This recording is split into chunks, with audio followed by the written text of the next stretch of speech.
দেখুন, বাচ্চাদের খুব অল্প বয়সে, সাপোজ 3 বছর বয়স কি 3.5 কি 4 বছর বয়স থেকে নাচ শেখানো জরুরি।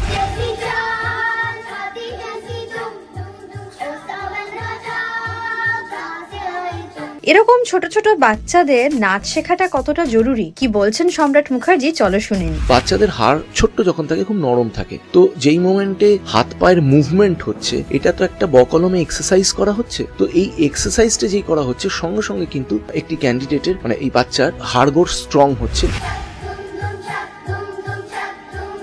মুখস্থ বিদ্যা বাড়ছে তাদের মধ্যে। এবং দ্বিতীয় ভেরি ইম্পর্টেন্ট পয়েন্ট, যেটা আজকাল ভীষণ অভাব ছোট ছোট ছেলে মেয়েদের মধ্যে, কারণ এই ডিজিটাল যুগ এসে গিয়ে আমরা ভীষণভাবে চঞ্চল হয়ে গেছি। এই একটা ক্লাসের মধ্যে 1.5 ঘন্টা ধরে একজন টিচারের থেকে কনসেন্ট্রেট করে সমস্ত স্টেপস শেখা এবং মুখস্থ করা, এটাতে কিন্তু কনসেন্ট্রেশন লেভেল একটি ছেলে বা মেয়ের ভীষণভাবে বেড়ে যায়। এসএমপি ডান্স একাডেমিতে ভর্তির জন্য ফোন করুন 9836222220, 9836414141, 9836777799 এবং 9836020202 এই নাম্বারে।